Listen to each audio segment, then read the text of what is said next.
Bismillahirrahmanirrahim. Assalamualaikum warahmatullahi wabarakatuh. Selamat pagi Bapak Ibu.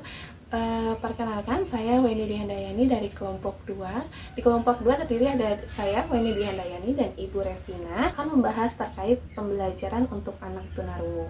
Di sini untuk tunarungu sendiri, pengertiannya adalah anak yang memiliki gangguan dalam pendengarannya, baik secara keseluruhan maupun memiliki sisa pendengaran.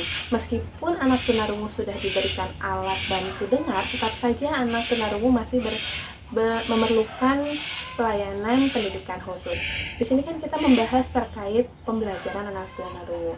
Di sini metode pembelajarannya sendiri itu adalah seperangkat alat yang berguna secara aktif yang melibatkan individual secara langsung mengembangkan bahasa atau bahasa asing. Ini ada karakteristik anak tunarungu yang sangat kompleks, berbeda-beda satu sama lain.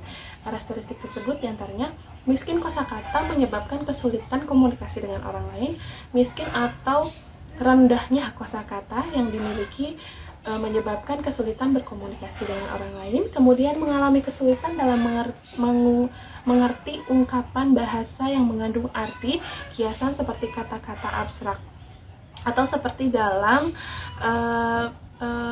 pembacaan puisi itu cukup puitis, jadi sulit dimengerti untuk anak penyandang tunarungu. Kemudian ada kurang menguasai irama atau gaya bahasa. Biasanya dalam bahasa daerah ada irama-irama yang berbeda, mungkin itu cukup sulit dimengerti untuk anak penderita tunarungu. Kemudian sulit memahami kalimat-kalimat kompleks atau kalimat-kalimat yang panjang serta bentuk kiasan seperti yang tadi ya. Kemudian hilangnya ketajaman pendengaran bagi anak tunarungu yang akan membuat dirinya sangat tergantung pada indera penglihatan. Apabila mereka tidak jelas mendengar suara kita, biasanya mereka melihat mimik suara kita atau mulut kita agar terlihat atau terdengar jelas suaranya.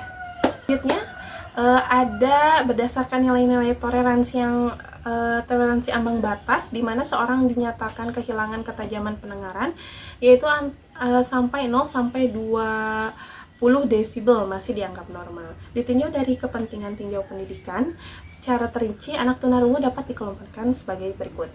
Untuk pertama, anak tunarungu yang kehilangan pendengaran 27 sampai 40 desibel itu sangat normal ya untuk anak-anak biasanya. Kemudian ada 41 sampai 55 desibel itu gangguan tunarungu yang ringan. Kemudian ada 50 sampai 70 desibel itu cukup sedang yang dialami tunarungu anak tersebut. Kemudian ada anak tunarungu di pendengaran di antara 71 sampai 90 itu sudah masuk tunarungu yang berat. Kemudian ada yang sangat berat di atas 91 desibel, karena semakin besar angka desibel semakin besar suaranya begitu. Dan pembahasan dari saya selanjutnya akan dibahas oleh Ibu Revina. Terima kasih Teh Weni. Nama saya Revina Ridayanti. Selanjutnya saya akan menjelaskan tentang pembelajaran untuk ABK tunarungu. Yang pertama, ada pendekatan bahasa isyarat. Contohnya seperti ini.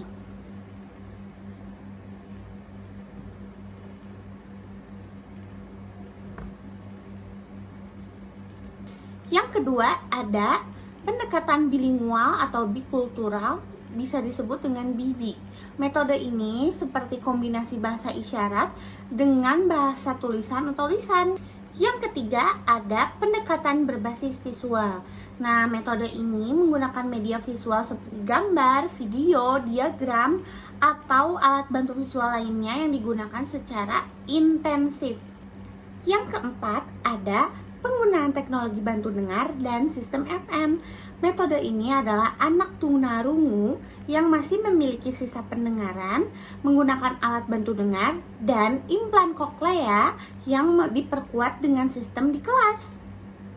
Yang kelima, ada terapi wicara dengan pendekatan visual. Metode ini menggunakan cara terapi wicara seperti teknik visual untuk membantu anak mempelajari suara, misalkan dengan memperhatikan gerakan bibir. Yang keenam, ada teknologi berbasis dan subtitle. Metode ini penggunaannya subtitle atau teks dalam video pembelajaran atau presentasi lisan.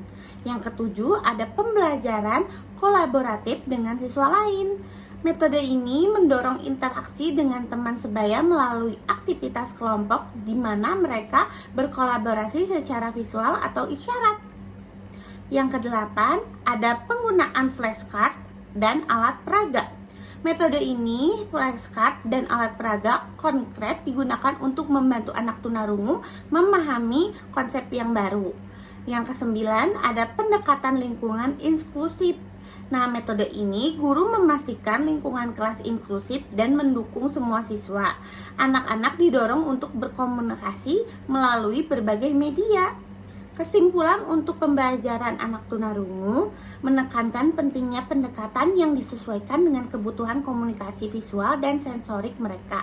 Beberapa metode utama yang digunakan adalah seperti tadi, ada pendekatan bilingual, menggabungkan bahasa isyarat sebagai bahasa utama dengan bahasa tulisan sebagai bahasa kedua, penggunaan teknologi seperti alat bantu dengar, sistem FM, dan perangkat visual membantu anak-anak yang memiliki gangguan pendengaran untuk lebih terlibat dalam proses belajar.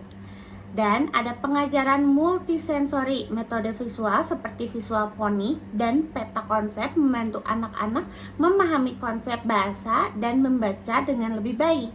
Pendekatan visual ini juga mempermudah mereka memahami pelajaran yang kompleks. Pendekatan individual dan inklusif. Metode ini disesuaikan dengan kebutuhan individu anak tunarungu, menggunakan berbagai alat bantu dan interaksi yang jelas sehingga menciptakan lingkungan belajar yang inklusif. Secara keseluruhan, keberhasilan pembelajaran anak tunarungu sangat bergantung pada integrasi metode komunikasi visual, teknologi pendukung, dan pembelajaran yang sistematis dan berkelanjutan. Berikut ada sepenggalan video tentang pembelajaran anak tunarungu. Boleh ditonton teman-teman. Kita lihat ya. Nih. Namanya apel.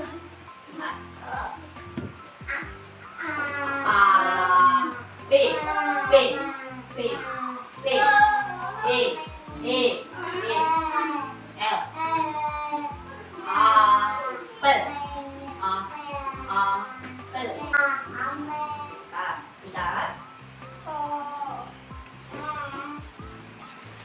B B E E L L dibaca apa?